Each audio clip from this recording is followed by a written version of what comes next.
Good afternoon and welcome to CHTA Live, the Resilience Series, bringing you practical content to support strategies and solutions to guide your recovery plans. Thank you for taking time to join us today. My name is Vanessa Ledesma, Chief Operations Officer at the Caribbean Hotel and Tourism Association. Our topic today is Smart Ways to Reach the American Travel in a Post-COVID Era. Before we start with our session today, let's go over a few housekeeping notes. All of the participants have been muted.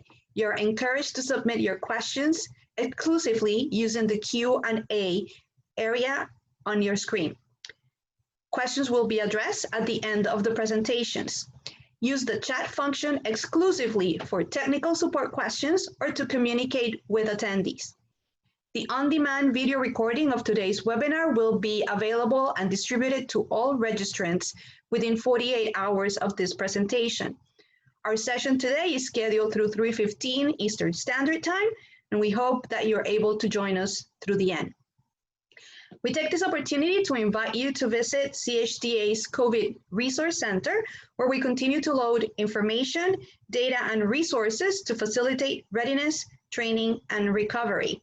We wish to advise you that currently we are tracking and advising all of the details regards to opening dates for destinations, and that information can be found under the travel advisory information. If you are a CHTA hotel member, please send us your hotel opening dates at membership@caribbeanhotelandtourism.com. We also wish to take this opportunity to thank our strategic partners for their continued support of our programs and towards the industry.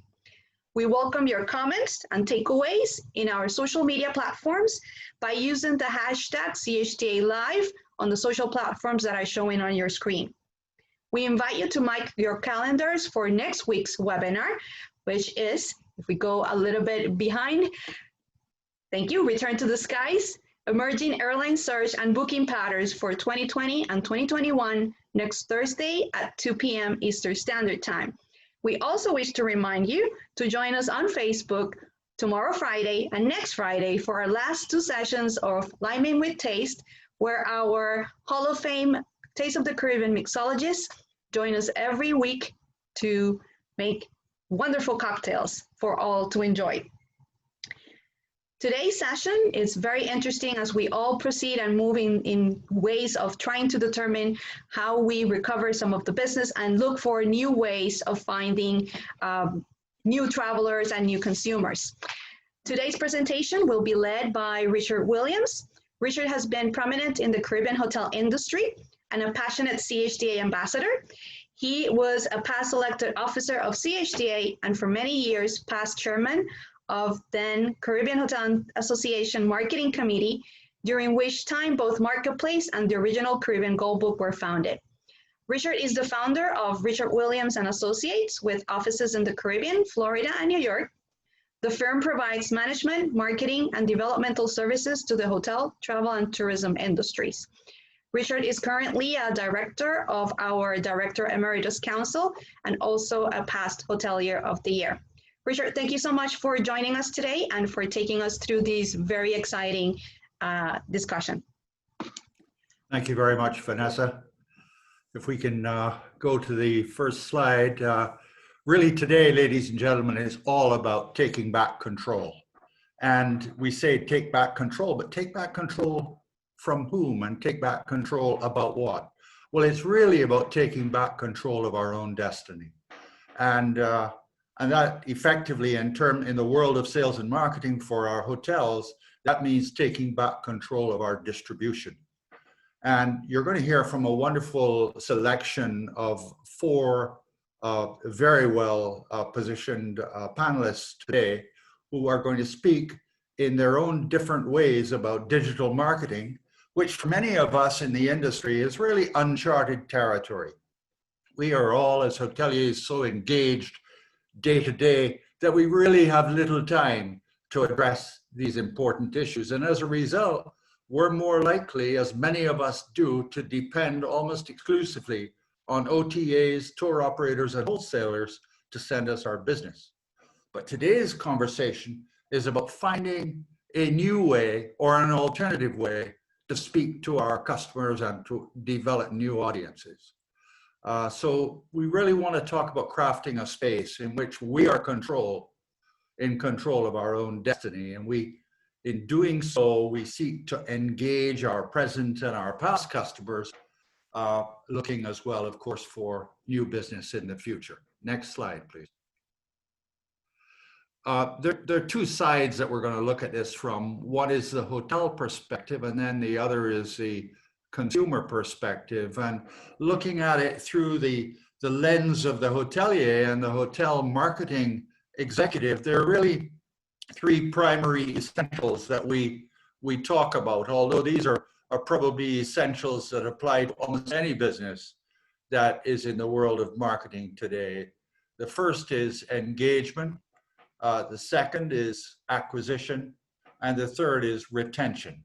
Well, so many of us are involved in all of these processes, but most of us concentrate solely on the world of acquisition. And we forget the business of engagement and the business of retention. And I hope that we're going to hear more about that from our colleagues on the panel as we go forward. Next slide, please. And then from the customer perspective, well-known 5 steps, which really Google elaborated on. The dreaming phase, which of course is so applicable to us today in COVID-19. And then as we move out of the dreaming phase and we see that our islands are opening from a consumer point of view, the planning phase. What do I do now to book? Where do I want to go? What kind of resort do I want to experience? What island do I want to visit? And then, of course, the whole booking process. Can I book directly on the hotel's website, or should I go to an OTA or one of my friends in the travel industry to make this reservation? And then, of course, finally, the whole world of experiencing the resort, the property, and the destination. And was it a good experience? Did it live up to my expectations? Can I write about it on Google and TripAdvisor and Expedia? And of course, last but not least, the sharing process, which can happen when I'm lying around the pool at the resort or on the beach at the resort or having dinner in their restaurant, sharing the information with my friends and relatives around the world, telling them what a fantastic place this is, and they really need to come and experience it for themselves. So with that, that's a little bit of an overview of some of the things that we're hoping to touch on today. We'll go on to the next slide, which will take us straight into our first panelist. And our first panelist has a really fascinating background. She is Melissa Biggs Bradley. And really for Melissa, travel has been the guiding light for most of her life. She was internationally acclaimed as the travel editor at Town and Country magazine, where her work was recognized by the American Society of Magazine Editors. In 2007, Melissa founded Indagare because she believed that by introducing original, customized content together with like-minded, passionate travelers, that it would allow for a more transformative journey and meaningful global connections. Melissa is recognized as a pioneering entrepreneur in the luxury travel space, and Indagare has been named as one of the fastest growing companies in the United States. Ladies and gentlemen, I give you Melissa Biggs Bradley. Thank you, Richard, and thank you everybody for joining in. I think I'm going to start because, as Richard pointed out, I've been in the travel industry for 25 years. And when I was the travel editor, actually, next slide, of Town and Country Travel magazine, I used to talk about a travel agent couple in New York because in the 1980s, there was a quintessential couple who, for any well-traveled New Yorker, were the people that you planned your travel with. And this couple would travel to Europe a few times a year. They knew all of the GMs of the top hotels around the world. They knew their clients, and they were able to matchmake them with the perfect holiday. And back then, this was something that was possible. It was an ideal solution because the choices were much more limited. There were fewer people who were traveling, and one couple could cover the options for that sort of well-traveled person, and they could handle the logistics of foreign communications and payments. And I give you this context because I think where we are today is so different, and we have to understand, because the customer is still the same person, what it was that was perfect about that and where you can step in to do something similar. So our magazine, in many ways, sort of tried to channel the taste and the point of view of this couple, because travel ultimately is personal. People want something that fits who they are. And the American traveler, I think, would still love to be able to call somebody they know or who knows them, who could curate these options and pair them with the perfect vacation. The problem is today, not only does that couple not exist anymore, but the media has changed radically.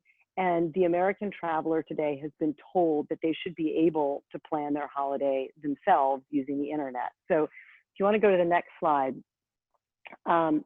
I founded Indagare, having been an editor, because I had a front row to a couple of seismic shifts that really transformed the travel landscape. And one was the boom in travel opportunities, as travel went from being something for the wealthy, the jet setters, to a much more accessible offering, and ultimately an opportunity for the masses. And so not only has airline travel exploded in the last 25 years, but with it, we had an explosion of hotels. And at the same time that this explosion of opportunities was occurring, there was a parallel decimation of the traditional ways of promotion and distribution channels, as well as this sudden increase in internet reliability.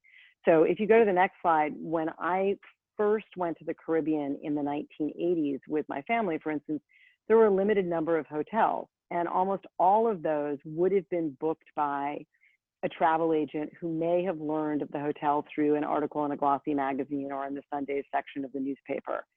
But the internet has transformed how we access and consume information, as well as how we make those reservations. And so while we have more choices than ever before, the same customer has a much more fragmented path to discovery. Will you go to the next slide?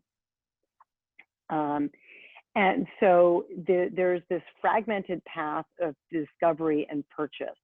So that the result is that the average American now spends 30 hours researching a holiday, and they still often report being frustrated with the experience. So as someone who saw this avalanche of information and opportunity coming, I thought, you know, I want to create something that replaces some of the media need and can offer that curated, cohesive perspective. You can go to the next slide. So we began with a digital magazine, and as soon as we launched, members immediately said to us, it was a subscription model from the beginning, that they actually wanted help booking their trip. And so we added travel agents, and the community aspect took off. But the crowdsourcing, and I give you all this context because this is how people use the internet. Digital information is trusted in lots of different ways, but ultimately people are looking for that friend who knows them to guide them in the experience. And so, you know, we have you know, going to Richard's point about engaging, you know, acquiring and retaining, you have to give people a place where they feel like you understand who they are and you're telling them stories. So if you could go to the next slide, I'm just going to show you a couple of examples of the ways in which I think you can use digital marketing to engage with the type of person that could be fit, you know, the right fit for your hotel, and engage directly with them. So we've done things with, for instance, the Swedish Tourism Board, where what we're talking about indirectly is obviously Sweden, but we're also talking about, you know, where to see the Northern Lights, or doing Instagram stories that show a certain type of experience that for adventurous travelers. You can go to the next slide as well. And so one that we did with them was understanding, you know, what are the things that are going to make somebody go to Sweden? It's talking to people about passion points like design or sustainability or cuisine, and then putting Sweden on their radar and really having it be part of a larger narrative about what it is they are looking for in an experience. Can you go to the next one? We've also done things with individual properties where, and again, this is, you know, for you guys can do this with lots of different kinds of media or on your own, but all of these things are effective because they are telling a story more than they're selling something. And so, you know, this is a new property in Utah that we've done some integrated campaigns with. And it's really about, you know, where can you go domestically today? What's a different way of looking at the American West? Let's see if we have another one, I think, after this as well. This is one that we did in London for a hotel. And again, this is you thinking about how can we reach families? In this case, it was, you know, what do you do in London? The hotel is a part of it, but you're giving people much more actionable information than just getting them to stay with you. You're becoming part of a larger narrative in how they think about travel. And to me, to go back to the beginning, I started with this couple. Ultimately, the problem that people are trying to solve is, where do I find the personal experience that I want? And the solution is giving them something that will fit that narrative. And so to me, digital marketing is an enormous opportunity as long as you're finding the right ways to engage and inquire and then retain through storytelling.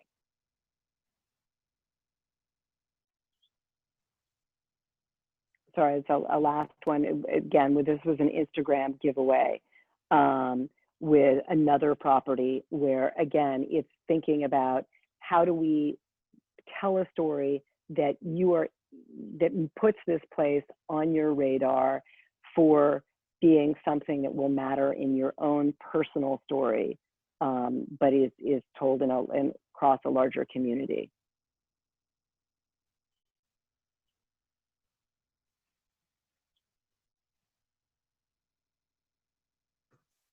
Thank you very much, Melissa. Very interesting indeed. And we move on then to our next presenter. Our next panelist is Jeffrey Pankey. And Jeffrey is the founder and president of Figment Design, which is a full-service advertising and marketing agency based in Miami, with a strong focus on travel and tourism. And of course, with a number of luxury hotels and properties located throughout the greater Caribbean. Jeffrey has a passion for all things Caribbean. He has years of experience in digital communications, branding, marketing, and of course, creative design. He particularly likes to explore each destination and highlight what makes each location unique through his expertise in this subject.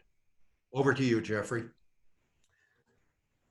Thank you. It's a pleasure to be with everybody today. We're going to talk a little bit about utilizing your digital and direct marketing. And for the purposes of today's talk, we really are focusing on direct business to your booking engines. Next slide. And we can actually, he's already said who Figment is, so we can go ahead and go to the next slide. So I know there's no way that we can get through all the intricate details of how to plan and execute all the opportunities that are out there for us. So my goal today is just to kind of highlight a few of them and some of the best practices. And one of the most important things is how all of these things work together. So we're going to talk a little bit about identifying your digital campaign goals, knowing your budget and choosing your channels, how to build a direct marketing campaign program, and capturing beyond just their interest, talking more of the consumer's interests. Next slide. So kind of going to this portion, you know, knowing your goals kind of seems pretty basic to most people, but we often realize that they're not always clear. This is one of the steps for choosing the channel suited for you and deciding where your focus and where your efforts are going to be. And, you know, brand awareness goals are simple. It's all about visits, views, likes, shares, and even expansion into new markets. And these aren't really gauged by revenue, but how much exposure you're getting from your campaign. And we usually look at these as social channels, email, newsletters, and GDN. The other one is kind of revenue goals, and these are obviously judged by their results and not really by how much exposure you get. A lot of times you can have limited exposure, but have great conversions because your analytics were good and your targeting was to a qualified audience.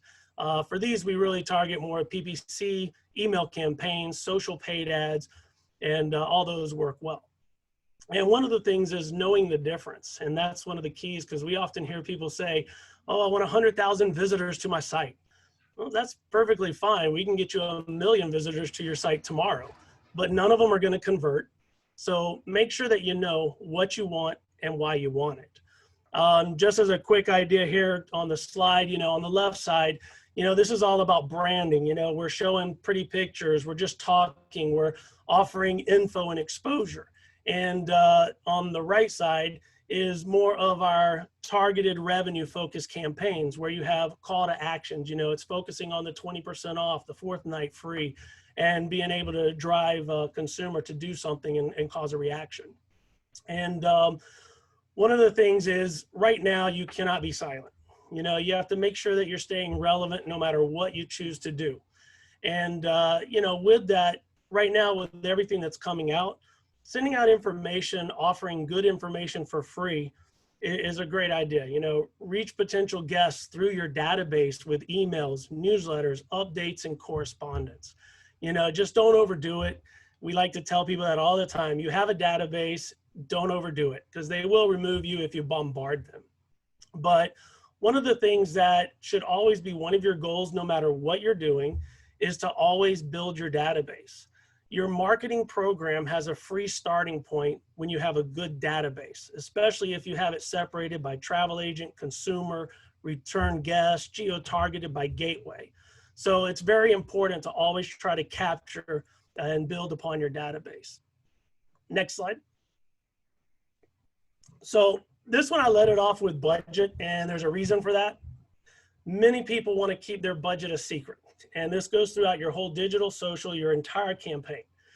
But if you're truly partnering with your agency or you're trying to figure things out, you really need to be upfront and you need to know where you're going with this. We also hear over and over again, just tell me what I need to spend. But that doesn't exist.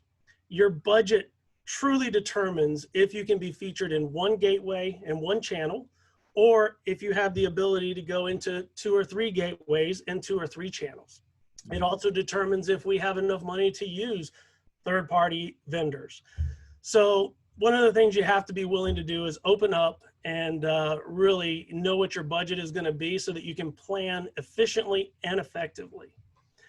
Once you do have your goal and your budgets, you have to make sure that you are consistent with your message and creative through all channels.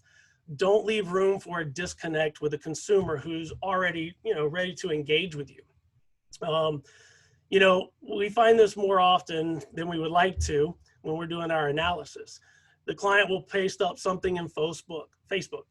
Then they'll spend some money on a few web banners and they'll send out an email campaign, but there's nothing consistent. There's a lot of messages, but nothing consistent. And worst of all, they take you to a homepage and leave you at a homepage where you have to go and find that special all again on your own. The consumer's already seen what they want. They know what they're looking for. They like what you put in front of them.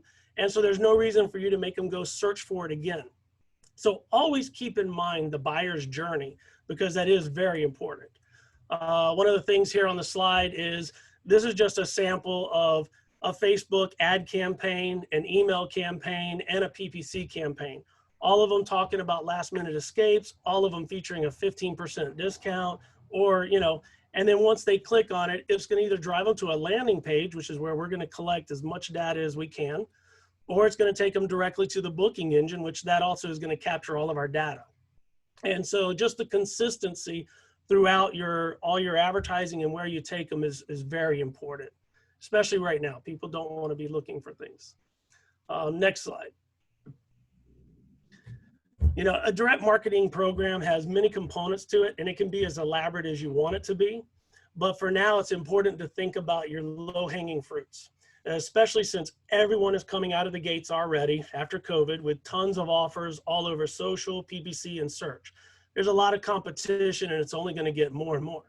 So your database is going to be a very valuable asset to you. It's a gold mine, because when you're using your database, you're not competing with anyone. It's yours and you have their attention.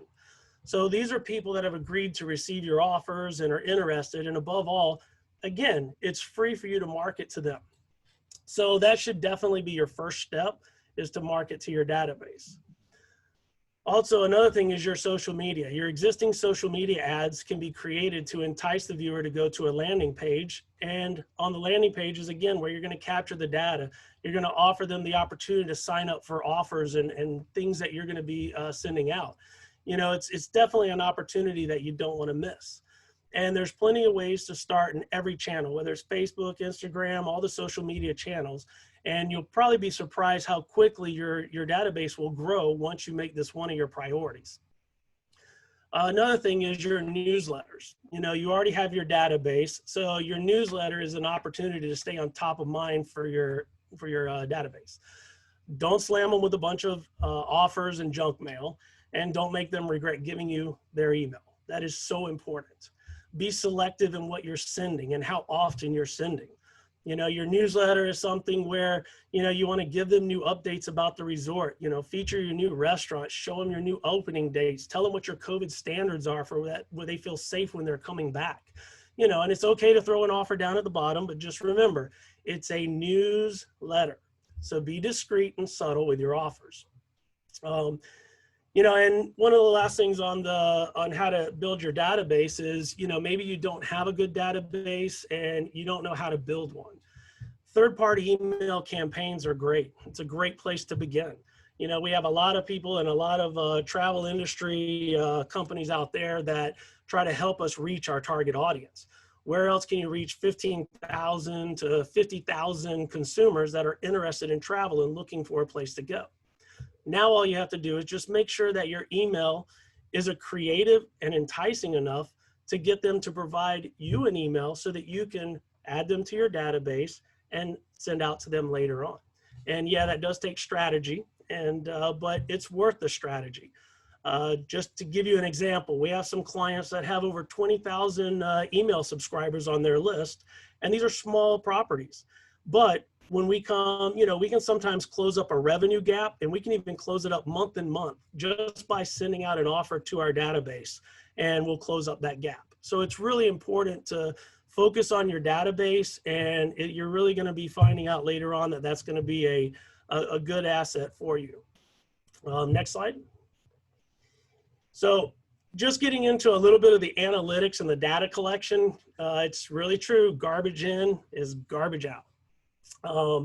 You can collect all the data in the world, but if you don't use it, then you're just wasting your time. So since our topic is about reaching beyond traditional distribution, I was actually thinking about this slide, and what we called traditional back in the day, for those of you that are, you know, started back when I did and before, it was more magazines and newspapers and things like that. But as the time has shifted to the digital era, I think we can actually classify mass digital advertising as traditional, meaning general wide-reaching campaigns. We have to go beyond that nowadays. You know, we have to go beyond that. You know, it's no longer just posting an ad in Facebook, throwing up some keywords, throwing a couple things out on PPC, sending out an email to a mass database and throwing a wide net. You know, with all of today's technology, specialized software tools, massive analytics, and all of that in combination with our great partners, you know, we have partners like Adara who capture current and relevant data. You know, Revinate, once we use this, can tell us how it's working and if it's actually working for us. So, you know, you can close up that gap and get way better focused. And just keep your data clean and make sure that your reporting is done the right way. Your report should tell you the gateway, where your most revenue is coming from, whether it's coming from mobile, desktop, or tablet. And that's all going to help you with your retargeting efforts. You know, and it's going to close up your abandonment gap and leave you, you know, just remind the people out there when you're retargeting that you still have a great offer for them. So as I wrap this portion of it up, since my time is almost up, when you use all of these in conjunction with one another, I know it was a lot on top of this, but, you know, you should be able to see your marketing landscape very clearly. You should be able to execute extremely targeted campaigns from your data. and you should be able to feed content to the right audience. And, you know, with your reporting, you should accurately know your results, which finally are going to help you plan and execute your next campaign. So thank you. Appreciate your time.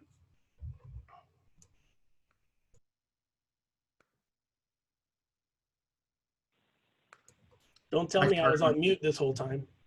Sorry. Thanks very much, Jeff. Our next panelist, Don Jones, is the Caribbean Sales Director for Adara. He has over 20 years of working with tourism boards, hotels, and attractions. With a background at companies including Equifax and 24/7 Media, Don helped launch Adara's impact measurement platform. And he also works with many Caribbean destinations and hotels with their various marketing campaigns. Don, welcome to the presentation, and we look forward to hearing from you. Over to you. Thanks so much. Thanks for having me. I know some of you might have been expecting Vivian and her beautiful flower and her charisma and enthusiastic for life, but I'm going to channel her and hopefully do a good job here. She took me to my first CHTA conference, and she said, you know, we're going to have 25 appointments for 3 days in a row. And I was like, oh my God, you got to be kidding me. But it was the most productive conferences I think I've ever been as a CHTA. You get so much done. So thank you so much for whatever all you guys do. So next slide, please. So just to give you an update in terms of what Adara is all about. We are a data co-op. We've, over the last 10 years, compiled about 250 brands.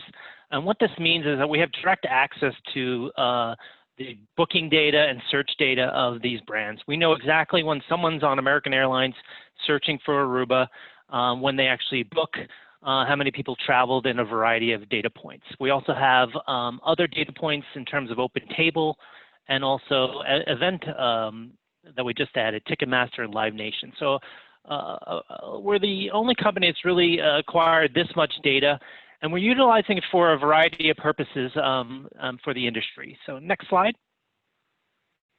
So we're all about increasing the travel value, really helping destinations and hotels learn about their data, act on it, and measure it. We've got a holistic view of the traveler as well, because we're pulling data from airlines, hotels, car rentals, and also data integrity in terms of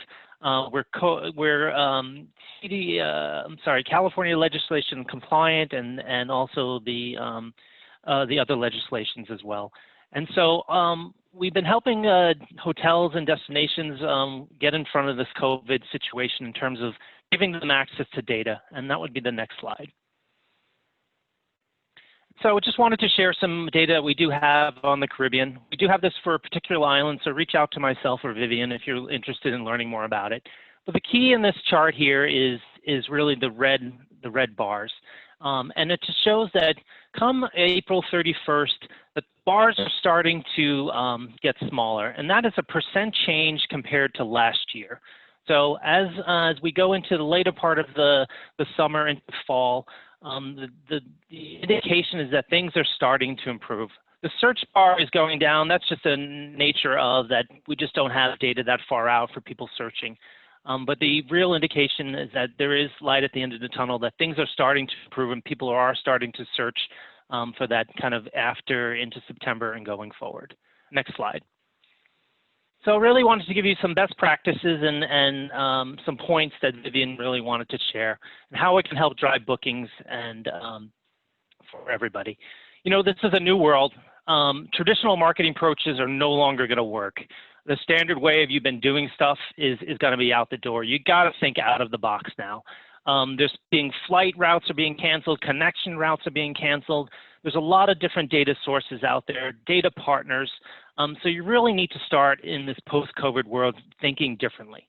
You got to be strategic, think short-term, mid, and long-term.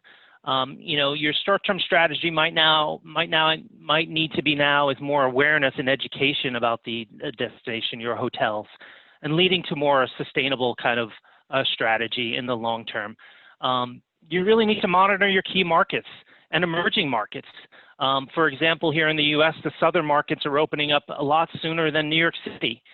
So maybe targeting people in those southern markets who feel more comfortable traveling versus someone in the Northeast who's way behind in terms of feeling about traveling. And I'm sure that's the case in Europe as well. You got to be fluid and make changes on the fly on your marketing strategies as well. So really coming up with a variety of strategies kind of in the short term, mid, and then what's the long term. You have to leverage authentically sourced fresh data. Key here, vet your marketing vendors and partners. Ask them the tough questions. What's the source of their data? How old is the data? Jeff just mentioned email lists, same idea. You want to be asking, where is this data coming from? There's a lot of old cookie data out there. Is that really capturing someone who's in market traveling currently? Those are the kind of questions you want to be asking when working with different data vendors and email lists and companies like that. Income targeting was really big forever. Everyone wants high household income. Is that really relevant anymore with so much unemployment out there? Understanding all benchmarks and source markets will be new. Traditional benchmarks have changed. You might have been all focused on bookings. You might need to first now start on awareness and education and a broader approach to your travelers, educating the travelers on the safety of your hotels and cleanliness and things like that. New York might have been a market, but it might no longer be. Cruise might be important in the past, but maybe someone's looking for a land-based vacation. You can't make any assumptions right now in terms of your marketing strategy and stuff. Ensure rate parity. Give consumers a reason to book direct with you. That's really key. Make certain that your website is functionally and it's intact. Make sure it's easy to navigate, easy to book. This is a great time to revamp things, your website when things are slow. Great time to call Jeff, and he could probably help you out. But really key is making that website functional, clear, and easy to interact with. Understanding the booking windows will be shorter. People are more reactive now, and could be booking a lot quicker. Plan to prepay and monthly minimums. There's in cases that a lot of vendors now are making people prepay and also increasing the monthly minimums. You want to optimize your existing leads. Retargeting, as Jeff said, if you're communicating with people, you want to make sure that you get back to them timely if they're hitting your website or calling you. Those are really key. And create a message and landing pages are really key to having clear creative that shows that what you're doing in terms of cleanliness and COVID regulations and things like that. And also your phone lines. You should make sure that phone lines and reservations are working and efficient, that people can call you. We've seen an uptick in people calling and wanting to interact with people in terms of how's the hotel prepared, how's the cleanliness. Call them back, email them back. You really want to communicate with them. And then next slide. And I just wanted to show you quick creatives, just 3 creatives here. This is Ritz Carlton. Viv just took all her points and she stayed there for the first time last week. Nice clear creative here. No crowded beach of people. There's reserve now. The phone number's there. The COVID update is at the top. Next slide. Same thing here, Elbow Beach, nice, clean, creative, and also we've got the book now, not a crowded beach, and COVID at the top as well.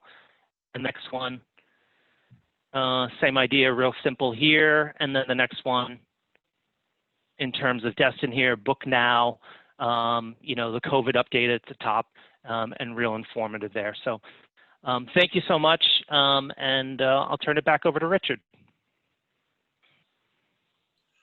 Thank you very much. Thank you very much indeed, Don. Very interesting. Our next panelist, who is the last contributor to our panel today, is John Saldat. John is the major account executive with Revinate from its head office in San Francisco in California. Revinate specializes in providing hospitality-focused marketing and guest feedback software. John himself is an 8-year history in the field and looks after hotels and hotel groups both in the US, Canada, and the Caribbean. Revinate, I can tell you from personal experience, is a terrific tool, and it integrates closely with your property management system, gives you a much more complete detail and profile of each of your guests and customers than you can normally get out of a normal property management system. So it's an interesting way to think about how we can use data to communicate to an audience. John Saldat, thank you very much for being with us. My pleasure, Richard. Thank you very much for inviting me, and thank you for the very kind words. And all new data system coming out in August, so stay tuned. It'll really wow you. So next slide, please.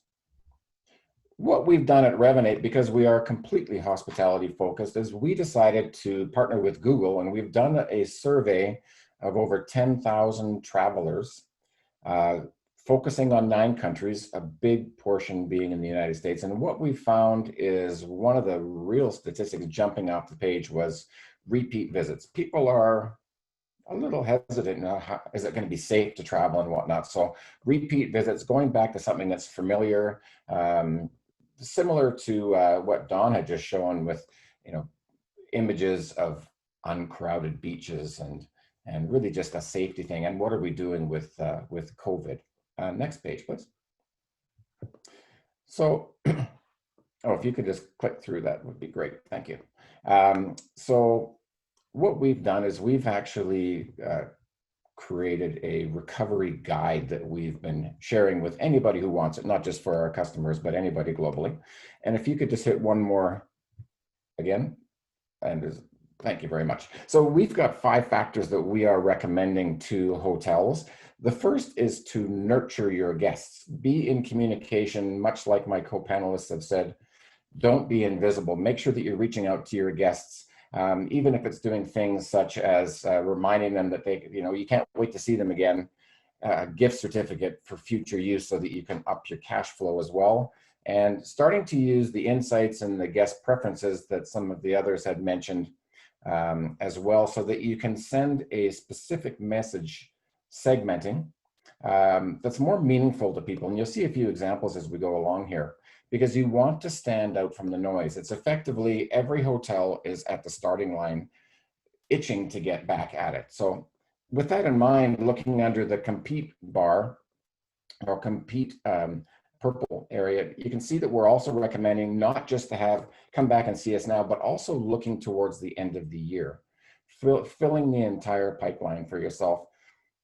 And also keep in mind that as you start to welcome your guests, it's a great opportunity while you're not at full occupancy to really wow your guests, to generate more loyalty. And by that, I mean, if you are only 30% or 40, 50% occupied, why not offer your guests, especially the higher dollar guests, a complimentary upgrade or a complimentary dinner or a 2-for-1, things like that. So really to give a chance to start to wow your guests. Next slide, please. Now, a lot of properties that I've talked to, Richard, in the Caribbean have indicated that they may not have full guest profiles for all their past guests, because either they had a lot of OTA guests that had come, but they didn't get the real email address, or perhaps they had been filled up to some extent by a travel agent, tour provider, and again, they may not have as deep a database. So using what I talked about and segmenting and reaching out to the guests in different areas, geographically, by spend levels, etc., is a great idea. But how do you now make sure that you don't get faced with that in an ongoing sense? Well, so looking at what Donna talked about, people going onto the website, if they leave your website, why not have a little pop-up that says, oh, we'd love to meet you, but why not sign up and get some ideas from our newsletter? And while you're there, let us know a little bit about yourself. So reaching out to ask for the guests' preferences before you've even had a chance to meet them at the property. Next slide, please. So in this instance, we had somebody who'd indicated they loved spa. I know that I was looking at something that one of our customers, Breezes in the Bahamas, uses, a really great waiter on the beach, or dining for 2 under the palapa on the beach, things like that. So if people tell you that they like F&B or fine dining, why not offer them that? and send it out in a message now, but also you now know that when they do make a booking. Next slide, please. A couple of different examples using things such as targeting, because you have your database segmented by people who perhaps are in your loyalty program, which we're happy to help guests slot into based on spend, number of nights, number of stays, whatever the case may be. You can customize that. And really just in this example, this is going out to Eden Rock in the DR, which is sending to their Lux members, which is their loyalty program, welcoming them back. So it's targeted to that particular segment, and you can see a very high open rate and a very high click-through rate. And then if you go to the next slide, please. The same property now, they have been collecting OTA guests, real emails. So now they're sending this back, but it's more slighted towards not only informing guests what you're doing as a resort and how you're making sure that, again, you can see an empty beach, 2 chairs. I'd look really good on those chairs, by the way, Richard, just to let you know. But yeah, again, segmenting and a message that's written for the audience rather than just a generic, everybody gets the same message and you don't get quite the click-through rate. Next slide, please. Again, let's flow through the entire guest journey. Now you're starting to welcome your guests back. Very important to make sure so that your guests are going to become repeat guests. That you know as a team how to greet them when they arrive. So for example, you can see an example of one of our arrivals reports. The red X's under the email, those would be where a guest is arriving, but you don't have real email communication information. So your team would know to ask for that and to make sure that even if they're coming, say, from Expedia, that you're getting billsmith@gmail.com so that you can reach out to Bill in the future. And also things such as, you know, what does the guest like? Because we're tracking that on your behalf as a hotel. So again, you're building loyalty. You want the guest to be, you know, made to feel important in every case. Next slide, please. And again, data, everybody's been talking about it. Data is gold, the database is gold, etc. And Jeff, as you'd mentioned earlier, the ability to know your guests, so knowing where your guests are from so that you can geo-target. If Miami is a big source of your guests, let's send out a specific piece to guests that are in Miami. If Chicago, New York, up the Eastern Seaboard, South Carolina, you name it, everybody would have all of their data arranged in cities, states, and a live up to the minute tracker of what your email health is, in addition to things like lead time. So just a whole real source, because again, you want to make sure that you're taking this opportunity not only to nurture your guests and prepare them to come and visit you, but also to make sure that you don't lose sight of the fact that you need to prepare for the future so that you are able to continue to communicate once we start to welcome them back. Next slide, please. Just an example here of what some of our properties have been sending out, gift cards. Again, if you're not able yet to receive guests, why not invite them to prepare or to give a gift of a future stay at your property? Next slide, please. An example of, again, here's Eden Rock in the DR.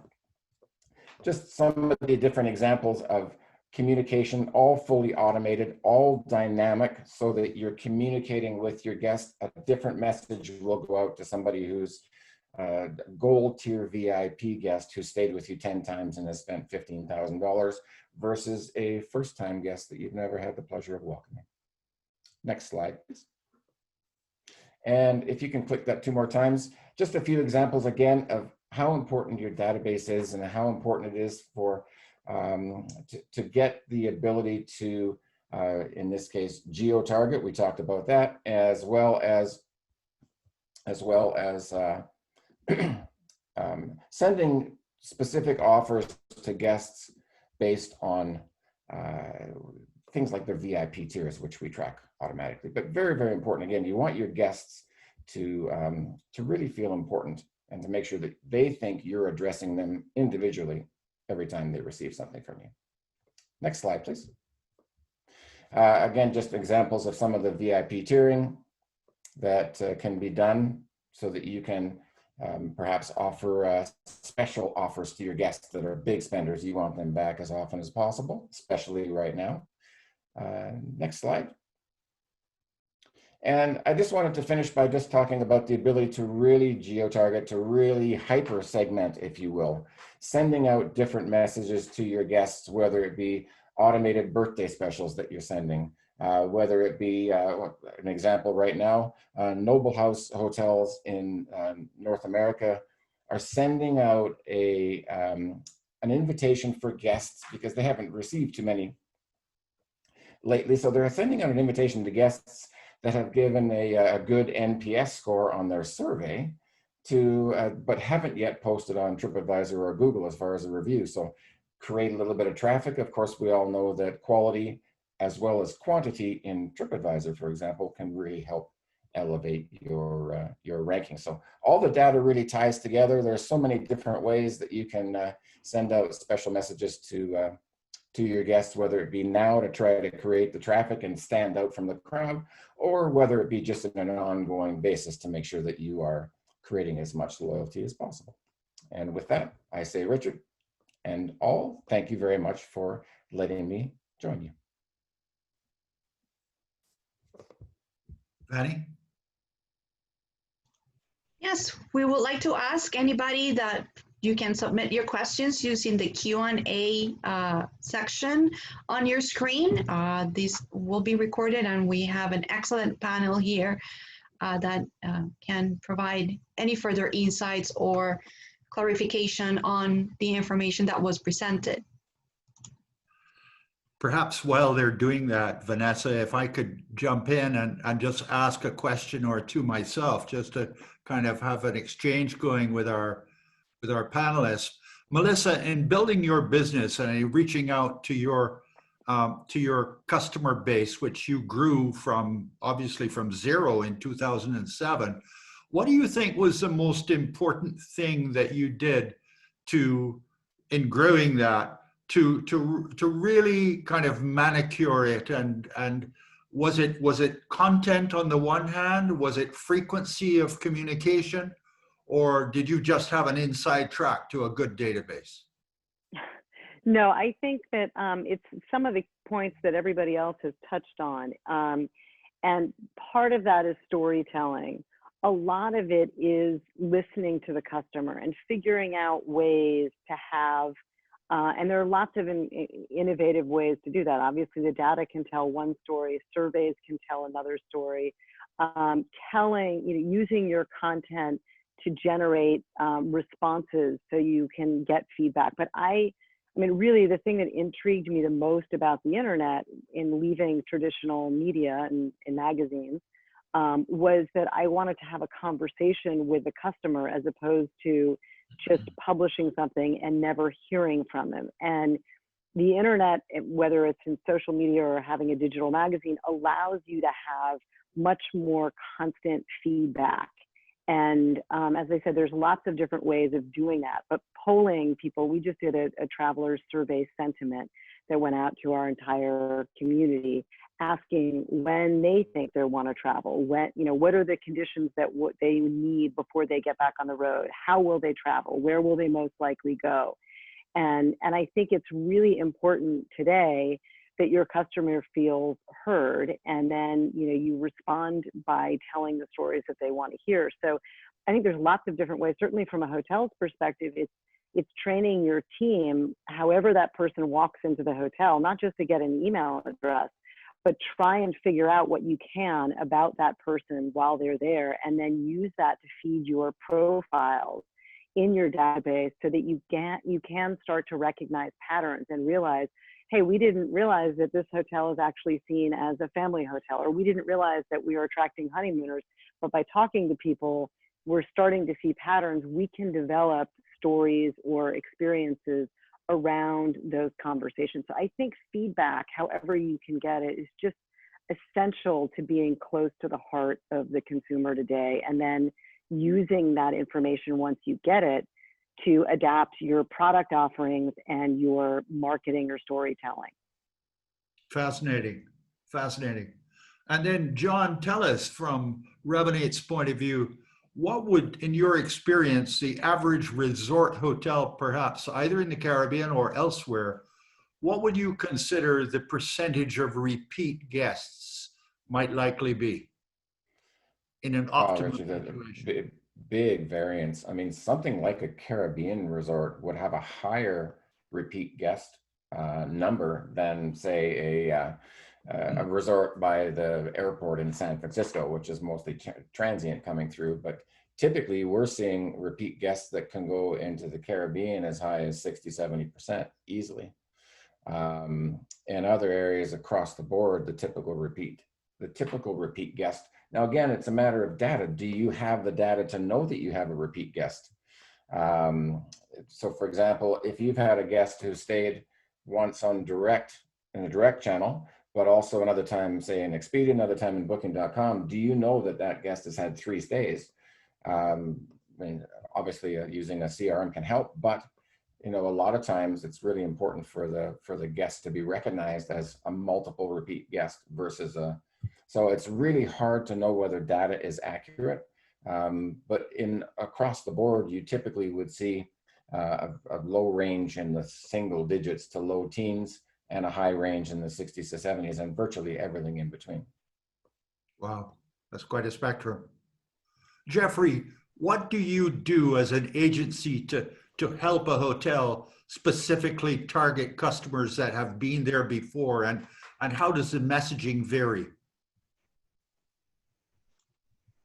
So, I mean, if somebody has already been to the resort, I mean, we actually do work with Revinate.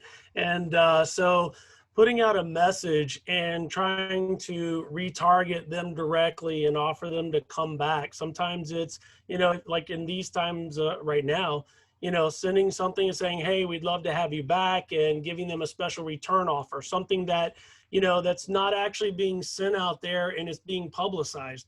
So that helps you out a lot because you're not having to worry about, getting slapped on the hand by OTAs or anybody else. But, reaching out to them and offering them an upgrade, offering them a discount, you've already got them there. You're not having to pay for your marketing efforts because you're using data that you already have in your hands. So, take that little bit of, okay, well, I'm going to have to spend 20% if the booking goes through an OTA, or I'm going to have to spend money to do an email campaign. Save that money, give a discount, give some kind of a special offer like a dinner or something like that, and advertise to your database that you already have in house. So, you're still going to make, your revenues are going to be better, with less of a margin if you do that than if you do with the OTAs. Absolutely. Absolutely. Hey, Richard, it's Don. Yes. Yeah, we're seeing a lot of the destinations here in the U.S. are going after those repeat travelers. People want to travel to places that they feel comfortable, they know, they trust, and then we're going to visit again versus them going after kind of a new traveler. So, I mean, it's definitely a targeting that we're starting to see more in this post-COVID world of not just prospecting, but going after those repeat travelers. And it's really key. There are some vendors out there that do have people have already traveled to a destination. I don't know what the name of those companies would be, but there are some people out there that are doing that. For sure. Very interesting. We Vanessa? Yes, we have a few questions. With the uncertainty of specifically Belize, but there are other destinations that are probably in the same, having the same situation. With the future of being open in Belize uncertain, how would you handle that in the communications and on your approach? For the panel, anybody that wants to take that. We just out of, just quickly, I mean, we have a few clients that, we have different clients in different islands, and we've kind of run into that where, the client is, hey, I really want to, put something out there. I don't want to be silent. I don't want to be quiet, but I have no idea when we're opening up again. Those are the kind of times where, you want to try to bring a personal, message to your viewer. If they're interested in their finding you, then you want to put something out there, put something on your social media, have your GM or one of your employees or somebody out there filming the beautiful view. And, we can't wait to welcome you back, doing things like what we were talking about earlier about, when you have things on your website or in your newsletter or things like that, letting them know, what are you doing right now that's preparing your hotel for their next visit? How are you keeping that hotel, you know, spick and span and ready for them? What are you doing to try to, you know, prepare for when it is open again? You don't know the answer of when it's going to open again, but you at least know what you're doing leading up to that opening. Okay, thank you very much, Jeff. Vanny? Okay, this is, if you have a large email list with minor segmentation, what's the first step to take in segmenting it better? Well, I would say get Revinate, but that's. I was just going to say, John, I know you know that answer. Oh, that's very easy, right? Because obviously everything we do is data driven. But that's a key. Segmentation is to be able to stand out to your customers or potential customers. You really have to hit them with a special message. And Jeff, you mentioned it, you know, earlier, because there are going to be a lot of opportunities to, as we call it, surprise and delight your guests inbound by giving them little extras and really wowing them initially. And they're going to go home and tell their friends, oh my goodness, we went to XYZ resort. And by the way, I'm Canadian, so it's actually XYZ resort. And they did this for us, and that's going to really snowball your loyalty. But if you haven't got a lot of segmentation capability now, I mean, obviously, you know, a company like us can help, but I'm sure that Jeff, you and Don and Melissa can also help there too. One of the things you can do on there, you know, using a company like Revinate, they can actually cross-reference a lot of, you know, the emails and everything to somebody who's already booked your resort, or, you know, you can find your past guests, you can find information. But another way that we try to clean up and segment databases is if somebody has a database, we'll actually send out a cool email campaign to that entire database, but we'll kind of put a survey question out there. Hey, we really want to make sure that, you know, we're giving you what you want to hear. Check off some of these boxes and let us know what your features are, what your experiences are, what adventures are you looking for? Are you a travel agent? Are you this? So if you actually will, you know, you'd be surprised how many people will actually click on those emails because they want you to send them stuff that's relevant. So if they're smart, they're going to be like, okay, I don't want any of this other garbage. So just hit me on spa, just hit me on food. And, you know, you can really clean up a database that way too. It takes time. And you know, Jeff, it's really fun sometimes to be able to do that rather than just a standard blah, blah, blah. Yeah. We have a customer in Christchurch, New Zealand, a hotel called the George, that sent out an amazing survey that was really just a customized, tell us more about yourself, especially towards their guests that they had, you know, 2 or 3 or 4 years ago before they started using any kind of tools. And things like to get their age demographics, you know, when you were born, who was the king? Was it Elvis? Or, you know, things like that, or, you know, Saturday Night Live references and a reference to different eras and different songs. So you can have a lot of fun with it. And their return rate was really high. So all of a sudden now they've got segmentation very simply and an entertained database as well. I have another question to throw out, which is how do you, Melissa, how have you taken guests and customers that have booked with you and encourage them to go to their friends and refer your product to their friends so that you grow your customer or your database using your existing data being passed on to their friends of friends kind of thing? I think this is going to sound like a cop-out, but I think it's true. And we've actually done focus groups with our members and said, how can we get you to refer friends? And their answers consistently are, don't offer me a discount, don't offer me some special thing. If you guys do a really good job, or you produce really good content, or you recommend a really great property, then I'm going to tell my friends to use you or to go to the site because of what I found. And I'm not going to do it because of an incentive, because they don't want to be seen as kind of doing something to earning money off of their friends. Yeah. They really they hold their recommendations to be part of the integrity of who they are. And so it sounds like a cop-out to say, do a really good job and they will bring their friends. But I think ultimately that is what you have to do. Right. Yeah. So there's a lot of integrity tied up in that whole process. And maybe someone has another answer. I'd love to find out if there's another way we can do it, but we've asked. Jeff, you got any thoughts about how you can use database to encourage that audience to reach out to their friends and refer your product?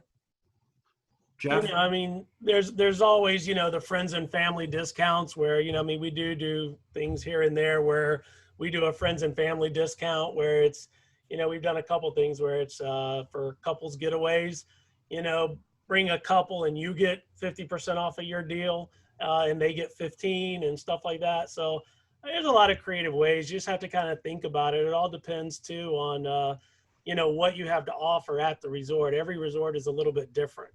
And some things, you know, it really just kind of have to look at it. But yeah, there's a lot of creative ways of doing that. And you can do that through your database for sure. Yeah, I was trying to reach for things which were not necessarily price driven, but which were value and experience driven. But that your social capabilities, you know, having your Facebook and your Instagram and sharing those and hashtags and that's an easy way of getting friends and family. Hey, you know, encouraging your people who stay to do that and tell their experience. And that's a quick, easy, free way of doing that to your Facebook network. Yeah, and using your network too with like campaigns and, you know, reaching out to like-minded people as well is another way. Yep. Sure, we do have a question along the lines of using the data from the OTAs. Is it okay to use the data obtained from the OTAs to reach out to those clients? Could that question be translated a different way? Can I steal clients that the OTAs sent to me? Can I convert them into direct business next time? Is that what that question is? I'll give you one example of how a lot of our hotels do it is with it, because sometimes they aren't able to successfully get a real email address, like with booking.com, for example, they get this, you know, funny looking email address. It's a lot different than the old one they used to get from booking.com, and it expires in a short period of time. So in that window between checkout and the 30-day typically expiry of the booking.com method of communication with a guest, we have a lot of properties that are indeed sending out what we call an OTA win back, with the idea being to request that the guest next time book direct, and here's why. And, you know, the sky's the limit as far as why, because you might get complimentary upgrades, or you might, you know, who knows what, whatever you want to offer. Every property is different. But yes, we do see an awful lot of properties that are using and also pre-arrival too. They'll supplement what the OTAs are sending out as pre-arrival. Again, the goal in many cases not being to steal the OTA's booking, obviously, because you want to have that relationship, but to perhaps get real communication information from the guest in advance. So yes, we do see a lot of that. Some of the data that we've been seeing over our past few webinars are highlighting the fact that people are looking into travel and booking now for future travel. Any suggestions on how to make your message different, or any different approaches that people can take as they look now into trying to make their offers different from what everybody else is putting out there? Well, and one of the slides that I put out is, you know, don't neglect late Q3 and Q4. A lot of people are focusing now on, you know, can't wait to see you, come on back and see us in July or August or whatever the case may be. But you can even start looking at future campaigns, like you're saying right now, Vanessa, in the sense of, you know, early winter campaigns, January campaigns. You want to also build your pipeline, so to speak. So, I mean, we're seeing a whole diverse array of now campaigns and also nurture campaigns for areas like Belize, for example. I saw in the Q&A that Belize is not open. I've got a good friend that owns a resort down there, and she's just chomping at the bit to get open, as we all are. But just, you want to send out different campaigns for different times based on what your certain circumstances are. So now campaigns, but also look at filling the pipeline for, you know, Q4 and early Q1. One of the things we're doing too is that when we are sending out campaigns, we're not forgetting about, you know, like you're saying, the Q3 and Q4. you know, even though we're sending out campaigns and we're driving people to a landing page, what we're doing is we have our main landing page promo at the top, which is going to be our offer that we're promoting. But down in the bottom, we're also putting 2 or 3 other offers that are for later on in Q1, Q2. We've already spent the money. We've already tried to get them to our landing page. Our dates may not work for them for this specific promotion, but there's no reason why we can't try to engage with them for future dates if they're looking to travel Q1, Q2. So I think, you know, having an open mind when you're doing things like this, where, you know, yes, you feature a main campaign or promotion, but don't forget that not all people are going to travel right away or are looking for the same thing. So for right now, you may have to actually have a couple little sub offers in the bottom. And this was more a comment than a question. It's from Kevin Wilson from Tourism Intelligence International. Content marketing and search engine optimization are also very important digital marketing strategies moving forward. Tailor and optimize your content. Mass messaging is old school moving forward. We need to focus on customized communication and targeted content development that is optimized for search. Any take on this point from the panel? That's maybe Melissa would like to have a crack at that. She's still with us. I think we may have lost her. We lose Melissa. Okay. Anybody? Well, I think in general, that's what you have data too on that, John. But for us, I mean, you know, when we're trying to get, I'm sorry, I was just reading the comment real quick. Okay, go ahead, John. Oh no, Jeff. All I was going to say is that's really the been a main focus of what we've all been trying to convey is that, you know, I used the phrase "spray the street," and that's not going to get the returns that it perhaps did when we used to take for granted that everybody was going to show up. To be able to, and as an example, to be able to send a specific message to your past OTA guests.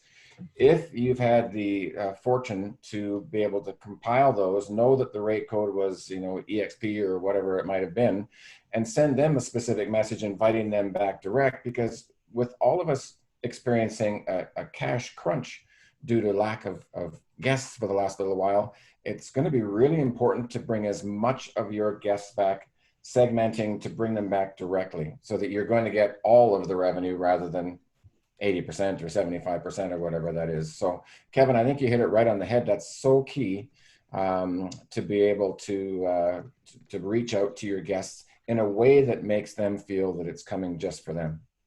And expanding past that, when he was talking about certain, I realized what happened. I was reading it and you put answered, so it went away and I couldn't see it anymore. You know, talking about the SEO and doing the mass messaging, you know, one of the things too is once, you know, when John has it on his booking, he can see the booking code and go into it. But, you know, when you have your database and you're getting all of your information on that reporting slide I was showing you guys in my last slide, as we're gathering that information from Google Analytics and all other types of informations, you know, we're able to see where they're coming from. So we're able to see where they're coming from. We can actually see some of their household income. We can see their age groups, whether male or female. So a lot of times when we're retargeting or when we're just trying to customize what we're doing for our content, like who our ads are going to hit and feed, we're actually, we're really getting zoning in on who we're targeting. So we may put out an offer that is a high-end offer for a client to a specific group out of the data that we've brought in or that we've collected, whereas we may put a all-inclusive smaller offer, a lesser price entry point to another group of people. So feeding the right content to the right demographic and to the right audience is key. And that's part of when you're bringing in your Google Analytics and everything. That's one of the ways of getting that information in correctly and using it so that you can target specific audiences. And that goes back to the whole point of, you know, it's not about hitting a wide, you know, net of people out there. You're not trying to hit as many people as you can. You're trying to get very specific on what your message is, what you're selling, and place it in front of people that are actually going to react and convert to that specific ad. And we don't care about all the other people because they're not going to react to it. We have a different offer for them that they're going to react to. So I think definitely, you know, this mass marketing for everybody, one size fits all is not going to keep working. And what those comments really, don't you think that they apply just as much to a 10-room inn as they do to a 1,000-room resort? I would say more, because the smaller room properties don't have the budgets that some of these larger hotels have. So when you have a smaller hotel that is a high-end property and their lead-in budget, their lead-in, maybe their lead-in ADR is $500, $600 a night. You need to immediately go after people that have a household income that are going to be over $200,000 a year. Yeah. Well, I think the point I was making, as in addition to that, though, was that we have so many of our hotels in the Caribbean that are small, independent properties, that they don't have big budgets, and invariably they offer great hospitality and all of the essential comforts and safety, but they just don't have the sprawling resorts, and they don't have the budgets. So they need to use some of these tools in the same way. The same principles apply. And I will say that on the smaller hotels with the smaller budgets, they have to be careful. We've gone in and analyzed hotels that are actually smaller budgets that are spending money in gateways where there's not even a direct flight, there's not even a good pass-through flight. It's horrible. And we just question, why are you spending your money, your hard-earned dollars in this gateway where you have no way of getting anyone from there? And when we pull all the analytics that we have, there's been one booking from that location in the past 2 years. So sometimes people have an idea of what they want to see and where they want to be, but when you actually break down those analytics, it may open your thought process a little bit more. Fanny, how are we doing on time? We've actually run over time, but if there are any closing remarks that Richard, you want to make, or anybody from the panel. I was just going to reinforce what Jeff just said, and to your question, Richard, just whether it be a large resort or a small resort, it's just so crucial to know your guests, know how to spend, because you have to spend smart. And whether it be a 10-room property with a $500 ADR or it be a 1,000-room sprawling resort, number one, if that person that was doing the cocktail shaking at the start is at any of those resorts, I'd like to be there, would be number one. But also, no, it's just really critical to be able to focus your efforts where it's going to give you the maximum return. We all want to get the the budgets up and the cash flow up. So really, really critical that you're looking at things like Jeff had talked about, the gateway. Where are we spending our money? Are we doing it in the right geolocations, for example? Isn't that what this whole panel discussion has been all about? So very, very well said, John. Well, I'd like to thank all of our panelists for being with us today. I'd particularly like to thank Vanessa and Alexis of the Caribbean Hotel and Tourism Association for helping us put together today's show, and we hope you all enjoyed it. Thank you very much indeed. And on our behalf, Richard, thank you so much, because you crafted this wonderful and very insightful webinar for us, for the industry. So thank you so much.